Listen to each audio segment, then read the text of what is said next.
kasih kepada penyidik Polda Metro Jaya yang sudah bekerja profesional terhadap kasus yang dalam hal ini saya sendiri sebagai pelapornya. Jadi dengan penetapan tersangka terhadap Hamid Hussein, paman dari Wanda Hamidah ini, saya sangat mengapresiasi Polri. Jadi kami tetap minta untuk penegakan hukum betul-betul secara profesional. Artinya apa yang difitnah Wanda Hamidah selama ini sudah gugur secara hukum. Jadi kami minta untuk proses hukum ini tetap berjalan. Dari saya sekian. Iya, terima kasih Bu. Mungkin Saudara Noman ada pertanyaan? Bang, untuk Wanda Hamidah sendiri maksudnya akan melapor untuk fitnah gitu kan, bahwa dia sudah menyatakan bahwa itu tanah milik pamannya. Mungkin dari pihak abang mau melaporkan dengan tuduhan fitnah atau apa? Sejauh ini sebenarnya Saudara Wanda Hamidah sudah dilaporkan di Bareskrim, ya, sudah dilaporkan. Kita tinggal melihat perkembangannya aja nanti. Laporannya atas apa tuh Pak? Mungkin boleh dijelaskan. Itu atas dasar apa? Berita bohong, pencemaran nama baik, seperti itu. Kapan bang tepatnya laporan di Mabes? Tepatnya tanggalnya saya tidak ingat, tapi sekitar kurang lebih 2 minggu yang lalu. Seperti itu. Itu untuk Hamid sendiri Pak, kapan akan dibawa oleh pihak polisi? Sesuai dengan informasi penyidik tadi, bahwa panggilan akan dilaksanakan hari ini dan dilayangkan hari ini, mungkin hari Kamis akan dipanggil Saudara Hamid Hussein sebagai tersangka. Dan itu artinya setelah kemarin upaya pengosongan itu tetap ada pihak keluarga yang menempati gitu ya Pak? Iya, di sana ada yang menempati. Justru ini yang perlu diketahui oleh masyarakat luas ya. Pada saat pengosongan itu, sebenarnya dari pihak kepolisian meminta untuk status quo, makanya kita mundur. Sebenarnya penetapan status quo itu kan artinya lahan itu harus dikosongkan. Ternyata mereka masih di situ. Di situ sekali kita mundur ya atas permintaan dari pihak Polri. Lalu kedua, pernah juga kita mau pengosongan pada tanggal 28. Kita sudah menyampaikan surat permohonan perlindungan hukum dan pengamanan. Tapi dari pihak polisi meminta supaya karena itu Hari Sumpah Pemuda, tolong untuk tidak dilaksanakan. Kita mundur lagi. Nah, jadi itu perlu kita sampaikan kepada rekan-rekan media dan masyarakat luas bahwa kita cukup kooperatif, cukup menghargai hukum, ya. Tapi justru dari pihak mereka yang tidak pernah menghargai hukum. Tapi apakah setelah menjadi status tersangka ini apakah langsung dibawa rumahnya langsung dikosongkan paksa atau gimana? Saya rasa karena sampai dengan saat ini rumah atau tanah itu tidak dalam sengketa, karena mereka tidak memiliki dasar apapun tinggal di situ.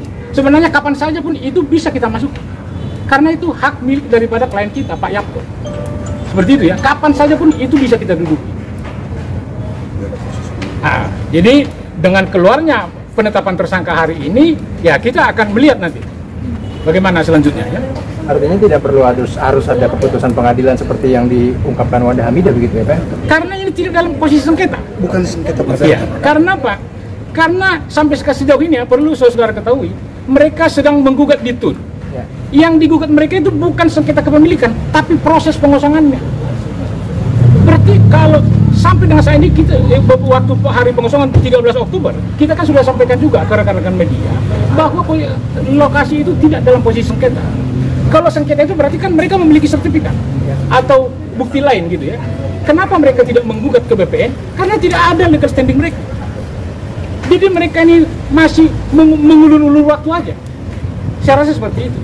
Sebenarnya terakhir Pak, untuk bukti alas hukum yang seperti ditanyakan juga sampai sekarang belum ditunjukkan sama mereka gitu Pak? Ya, apa yang mau ditunjukkan mereka? Berarti benar tidak ada. Kalau kita jelas ya, kita itu dasar daripada kepemilikan Bapak Yapto di SHGB 1000 dan 1001 itu, yaitu dari tanah negara bekas SHGB 122 dan 123. Kalau mereka menyatakan kemarin itu bahwa objeknya salah, itu sudah kita cek, kita punya bukti bahwa yang alamat Ciasem 2 itu dasar daripada asalnya kepemilikannya itu dari sumber SHGB yang berbeda dengan nomor yang 122 dengan 123 yang saya sampaikan tadi. Seperti itu rekan-rekan ya. Kalau untuk koordinatnya itu sudah jelas. Jadi BPN itu tidak pernah salah koordinat. Mereka tidak tergantung jalan apa, nomor mana, bukan. Tapi itu kan warkahnya ada. Jadi perlu juga rekan-rekan media mengetahui dan masyarakat luas, itu penyidik itu memeriksa semua pihak, BPN Jakarta Pusat, Dinas Perumahan, seperti itu ya, dari bidang hukum Wali Kota Jakarta Pusat. Artinya kita ini bukan di pihak mafia, kita di pihak pemerintah yang mengeluarkan produk SHGB tersebut. Itu ya rekan-rekan, itu yang perlu saya sampaikan. Mungkin bisa dijelaskan lagi Pak, agar masyarakat lebih paham, tidak termakan sama omongannya Wanda Hamidah yang mana menyebutkan kalau salah alamat, di mana ternyata rumah tersebut di Hook Pak. Mungkin boleh dijelaskan Pak. Nah itu tadi, makanya saya bilang ini semua lokasi itu dasar munculnya SHGB 1000 dan 1001 itu munculnya dari dasar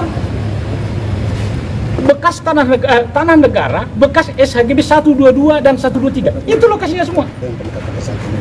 Nah, jadi saya rasa itu ya rekan-rekan ya. Dengan penetapan tersangka ini bahwa itu sudah tidak mungkin juga penyidik sudah sangat cepat. Makanya kita sangat apresiasi dengan atensi yang sangat tinggi yang dilakukan oleh Bapak Kapolri, Bapak Wakapolri, Bapak Kabar Eskrim, Bapak Kapolda Metro Jaya, Bapak Wakapolda, Bapak Dirkrimum, Bapak Wakil Dirkrimum, Kanit 5, Subdit Harda, dan rekan-rekan penyidik di Polda Metro Jaya. Betul-betul kita apresiatif.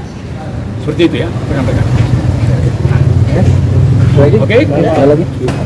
Ya. Terima kasih ya Bang. Boleh Oke. di